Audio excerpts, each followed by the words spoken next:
नमस्कार। आकाशवाणी से प्रस्तुत है समाचार संध्या।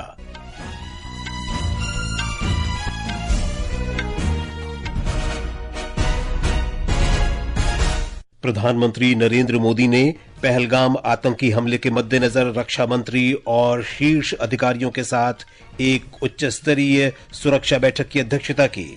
प्रधानमंत्री ने कहा, सरकार का लक्ष्य युवाओं को कुशल बनाकर भारत को वैश्विक नवाचार केंद्र के रूप में स्थापित करना है। सर्वोच्च न्यायालय ने दिल्ली, राष्ट्रीय राजधानी क्षेत्र और अन्य शहरों में बिल्डरों और बैंकों के बीच सांठगांठ की सीबीआई जांच के आदेश दिए। दिल्ली सरकार ने राजधानी के सभी स्कूलों में फीस निर्धारण के नियम बनाने के लिए मसौदा विधेयक को मंजूरी दी।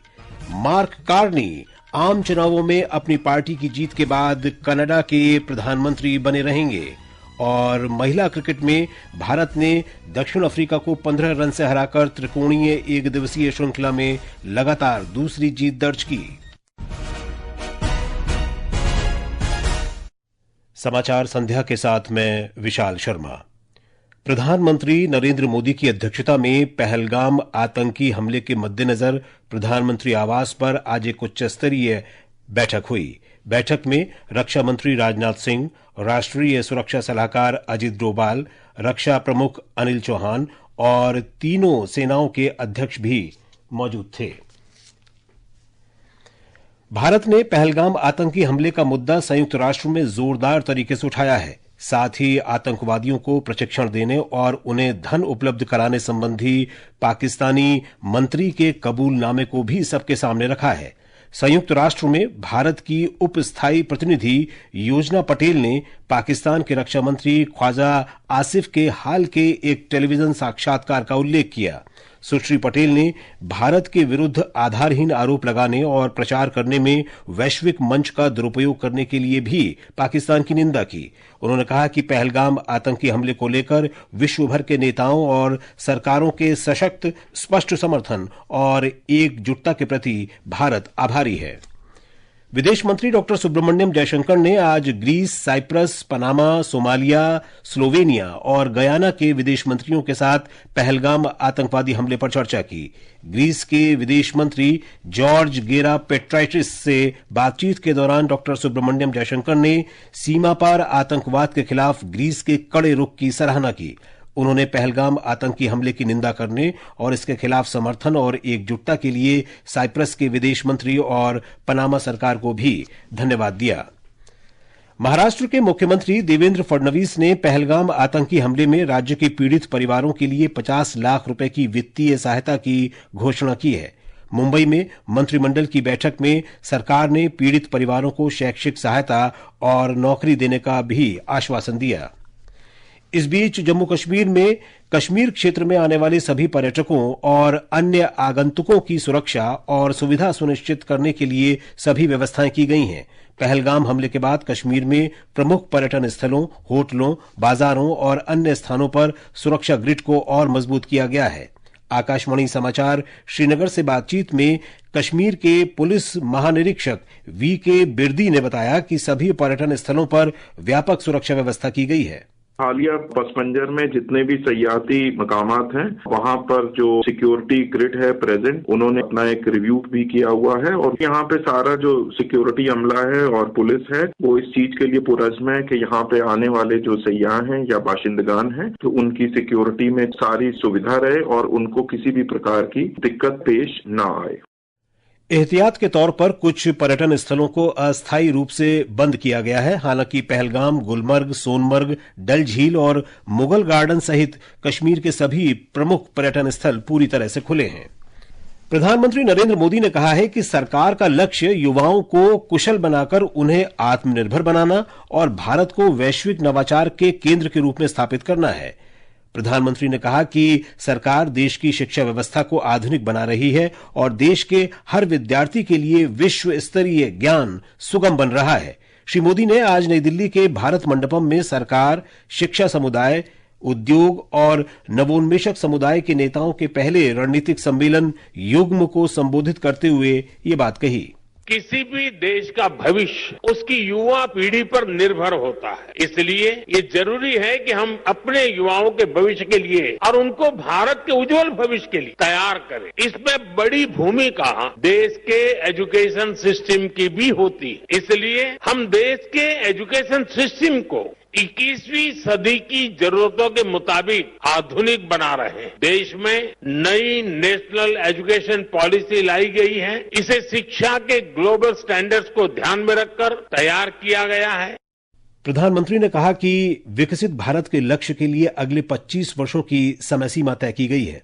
हमारे पास समय सीमित है, लक्ष्य बड़े हैं और इसलिए ये जरूरी है कि हमारे आइडिया की प्रोटोटाइप से प्रोडक्ट तक की यात्रा भी कम से कम समय में पूरी हो। जब हम लैब से मार्केट तक की दूरी को कम कर देते हैं तो रिसर्च के परिणाम लोगों तक तेजी से पहुंचने लगते हैं।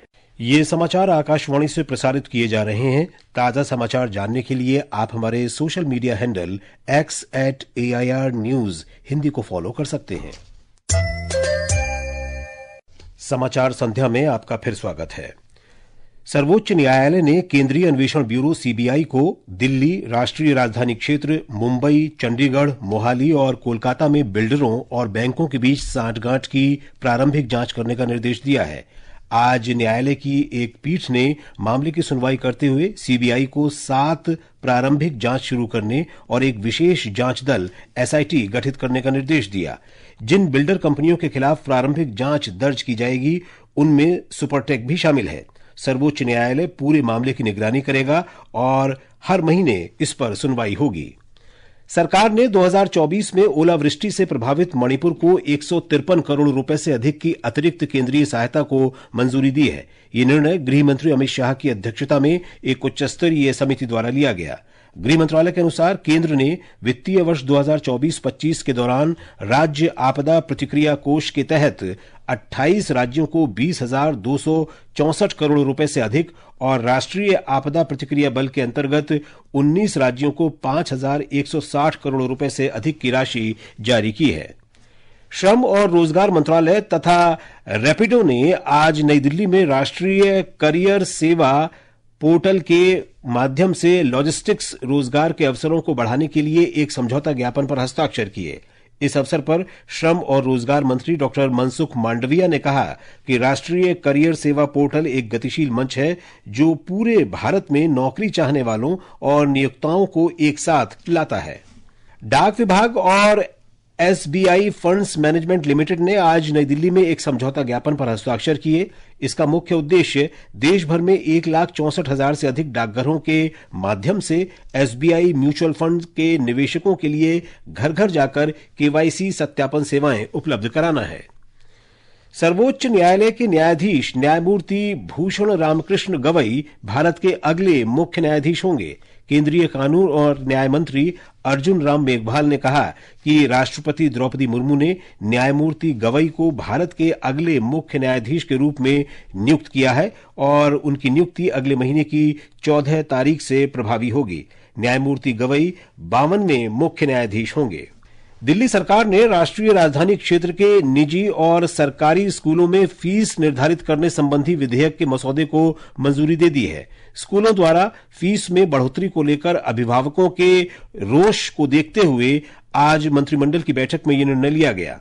दिल्ली की मुख्यमंत्री रेखा गुप्ता ने नई दिल्ली में संवाददाताओं को बताया कि दिल्ली सरकार ने लोगों, खासकर छात्रों और उनके अभिभावकों को राहत पहुंचाने के लिए ये फैसला किया है। आज ड्राफ्ट बिल हमने कैबिनेट में पास किया है जो कि दिल्ली के सभी स्कूलों में whether that is aided, non aided, private और हर प्रकार के स्कूल, दिल्ली के 1677 स्कूल जो प्राइवेट स्कूल्स हैं उनमें फीस को लेकर के पूरा का पूरा गाइडलाइन, पूरा प्रोसीजर तय करेगा।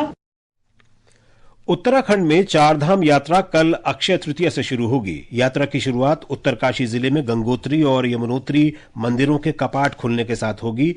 रुद्रप्रयाग जिले में केदारनाथ मंदिर के कपाट 2 मई और चमोली जिले में बद्रीनाथ धाम के कपाट 4 मई को खुलेंगे। एक रिपोर्ट।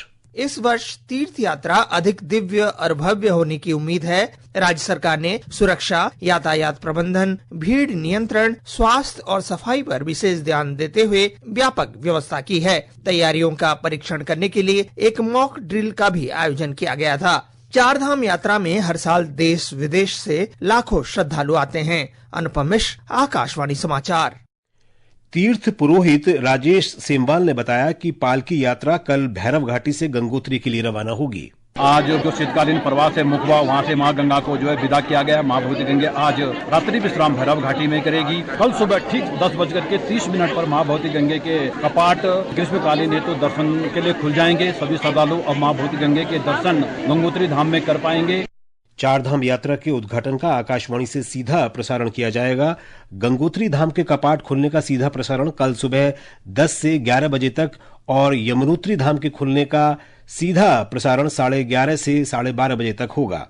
सीधा प्रसारण आकाशवाणी के इंद्रप्रस्थ, FM गोल्ड और आराधना चैनल के साथ साथ न्यूज ऑन AIR ऐप पर भी उपलब्ध रहेगा। ये समाचार हमारी वेबसाइट www.newsonair.gov.in और हमारे न्यूज ऑन AIR ऐप पर भी उपलब्ध हैं।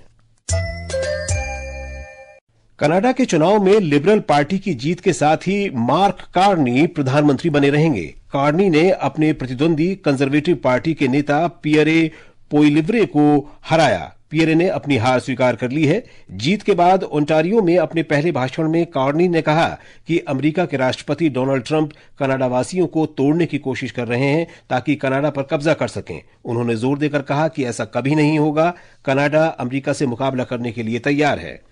प्रधानमंत्री नरेंद्र मोदी ने मार्क कार्नी को उनकी जीत पर बधाई दी है। सोशल मीडिया पोस्ट में श्री मोदी ने कहा कि भारत और कनाडा साझा लोकतांत्रिक मूल्यों, कानून के शासन के प्रति दृढ़ प्रतिबद्धता और लोगों के बीच जीवंत संबंधों से बंधे हैं। प्रधानमंत्री ने कहा कि वो इस साझेदारी को मजबूत करने और भारत तथा कनाडा के लोगों को अधिक से अधिक अवसर उपलब्ध कराने के लिए मार्क कार्नी के साथ काम करने के लिए उत्सुक हैं। प्रधानमंत्री नरेंद्र मोदी ने त्रिनिदाद और टोबैगो के आम चुनाव में कमला प्रसाद बिसेसर की जीत पर भी उन्हें बधाई दी है। सोशल मीडिया पोस्ट में प्रधानमंत्री ने कहा कि भारत त्रिनिदाद और टोबैगो के साथ अपने ऐतिहासिक और घनिष्ठ संबंधों को संजोए हुए है। बॉम्बे स्टॉक एक्सचेंज का सेंसेक्स आज 70 अंक की वृद्धि से 80,288 पर बंद हुआ। नेशनल स्टॉक एक्सचेंज का निफ्टी भी मामूली 7 अंक बढ़कर 24,336 दर्ज हुआ। और अब खेल खबरें। आईपीएल क्रिकेट में आज दिल्ली में कोलकाता नाइट राइडर्स का मुकाबला दिल्ली कैपिटल्स के साथ जारी है। दिल्ली ने टॉस जीतकर पहले गेंदबाजी का फैसला किया। ताजा समाचार मिलने तक कोलकाता ने 17वें ओवर में 5 विकेट पर 174 रन बना लिए हैं। श्रीलंका में जारी त्रिकोणीय सीरीज में भारतीय महिला टीम का जीत का अभियान जारी है। भारत ने आज कोलंबो में खेले गए मुकाबले में दक्षिण अफ्रीका को 15 रनों से मात दी। टीम ने दक्षिण अफ्रीका के सामने 277 रनों का लक्ष्य रखा था। मुकाबले में भारतीय खिलाड़ी प्रतिका रावल ने अर्धशतकीय पारी खेली, जबकि स्नेह राणा ने महिला वनडे में पहली बार 5 विकेट लेने का कारनामा किया। उन्हें प्लेयर ऑफ द मैच का खिताब दिया गया। और अब अंत में मुख्य समाचार एक बार फिर। प्रधानमंत्री नरेंद्र मोदी ने पहलगाम आतंकी हमले के मद्देनजर रक्षा मंत्री और शीर्ष अधिकारियों के साथ एक उच्चस्तरीय सुरक्षा बैठक की अध्यक्षता की। प्रधानमंत्री ने कहा, सरकार का लक्ष्य युवाओं को कुशल बनाकर भारत को वैश्विक नवाचार केंद्र के रूप में स्थापित करना है। सर्वोच्च न्यायालय ने दिल्ली राष्ट्रीय राजधानी क्षेत्र और अन्य शहरों में बिल्डरों और बैंकों के बीच सांठगांठ की सीबीआई जांच के आदेश दिए। दिल्ली सरकार ने राजधानी के सभी स्कूलों में फीस निर्धारण के नियम बनाने के लिए मसौदा विधेयक को मंजूरी दी। मार्क कार्नी आम चुनावों में अपनी पार्टी की जीत के बाद कनाडा के प्रधानमंत्री बने रहेंगे। और महिला क्रिकेट में भारत ने दक्षिण अफ्रीका को 15 रन से हराकर त्रिकोणीय एक दिवसीय श्रृंखला में लगातार दूसरी जीत दर्ज की। इसके साथ ही समाचार संध्या का ये अंक समाप्त हुआ। नमस्कार।